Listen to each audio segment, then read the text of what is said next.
Stop me if you've heard this quote by a celebrity before or something very similar.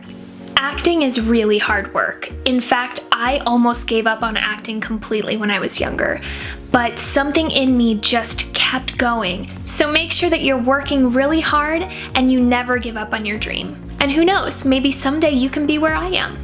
Work hard is really good advice, but it's also really vague advice. It's so vague, in fact, that many of us think that we're working hard enough, we're doing what it takes to be an actor, and we're frustrated that we're not making any progress.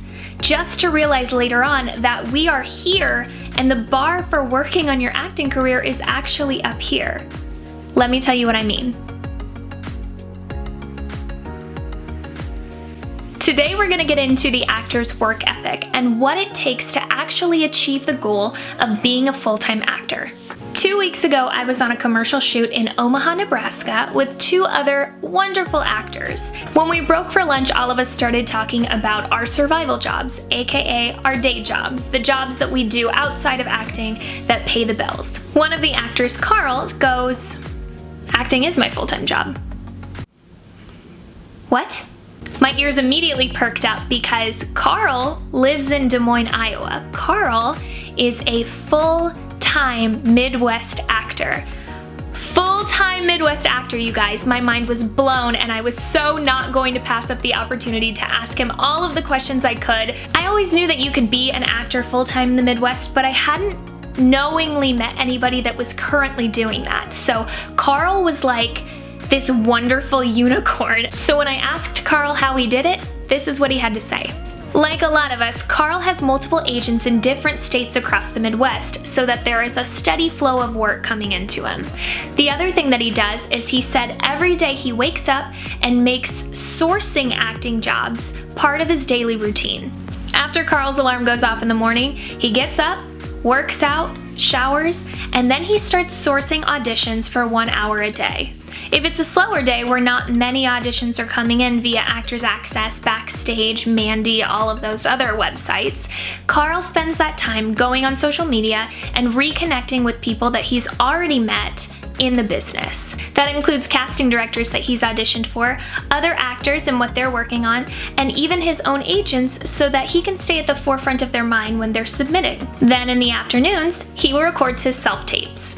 So acting is a daily commitment for him, and truly his full-time job. After talking with him, I did a little reflecting on my own career and was thinking to myself, am I that committed to acting? I almost never source my own work.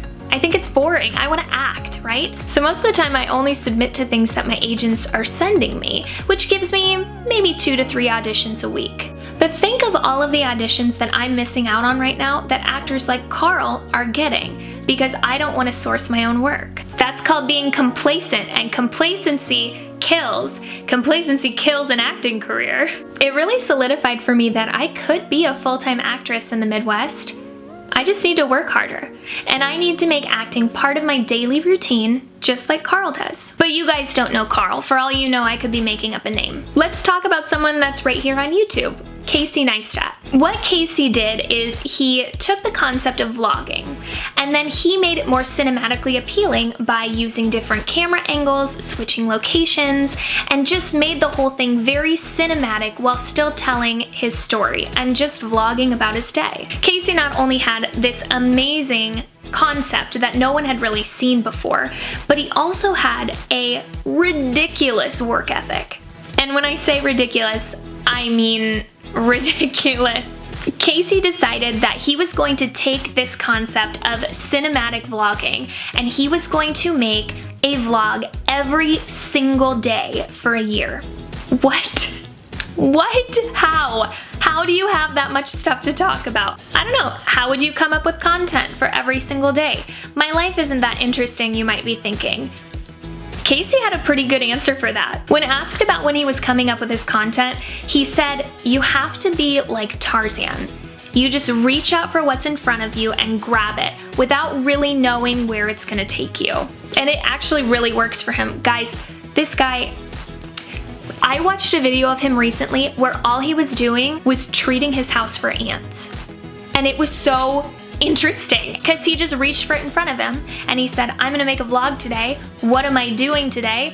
I'm treating my house for ants. And he was able to make it really interesting. So don't overthink it, because as Casey Neistat says, overthinking kills creativity. Moving on to a next example, we have my boy, Ed Sheeran. Now, most of you probably know who Ed Sheeran is, but if you don't, he is a famous musician, has a voice of an angel, and he came on the scene hitting it big with his first single, The A-Team, in 2011.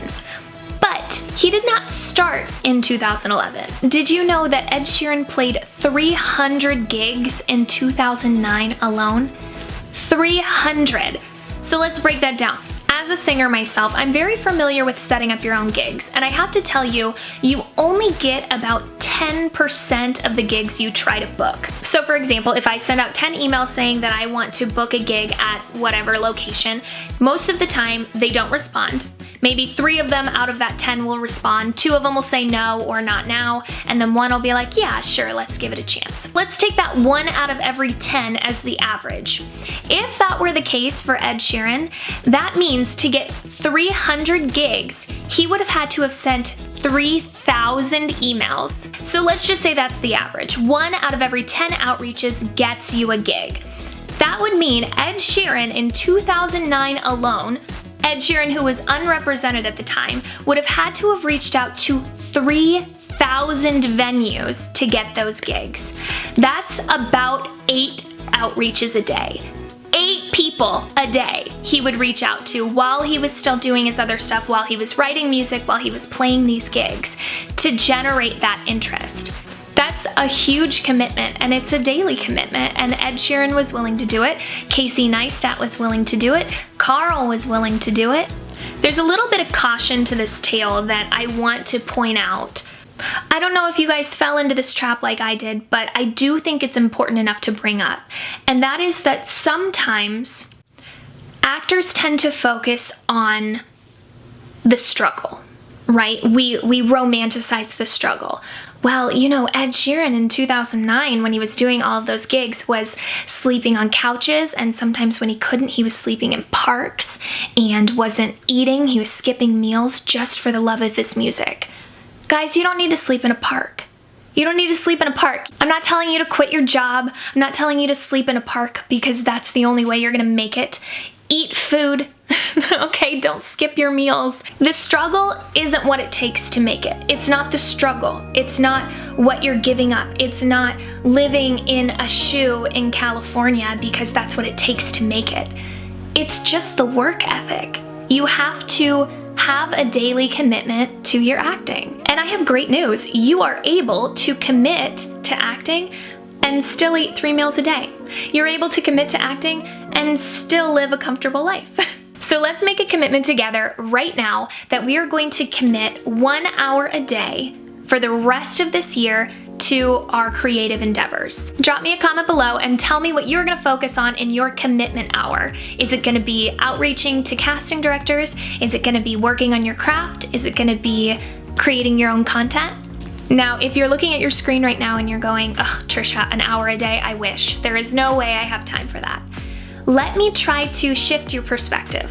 A friend of mine once told me, instead of saying, I don't have time for blank, rephrase it in your mind to say, blank is not a priority for me. Rephrasing it like that can really shift your mindset and open your eyes because it is true. We all have 24 hours a day to prioritize to the things that are most important to us at that time. My priorities include spending time with Jay and our animals, and working at my day job, and making these videos. And unfortunately, about 3 or 4 hours of that a day seems to get sucked into the social media void. And a lot of people might disagree with me on this, but I don't think acting should be your first priority. If you're putting it above your friends and family or eating, then you're putting way too much pressure on yourself. But on the flip side of that, if acting comes under re-binge watching Game of Thrones for the 3rd time, then you really do have to ask yourself, is this actually what I want to be doing if I can't prioritize it? And that's what I'm gonna leave you guys with today. For next week, we're going to go over a big question that you guys keep submitting, which is how to find legitimate agents and how to submit yourself to them properly. Don't forget to like and subscribe, and if you just can't wait till next week for more content, this one is for all of you voice actors out there. Last week, Jay and I were able to schedule an interview with Vic Mignogna, who, if you don't know who that is the voice actor for thousands of characters, including Broly from Dragon Ball Z and Edward Elric from Full Metal Alchemist. So go ahead and go over to Jay's page and give that a listen, and don't forget to subscribe to Stranded Jay on YouTube. Thanks guys, I'll see you next week.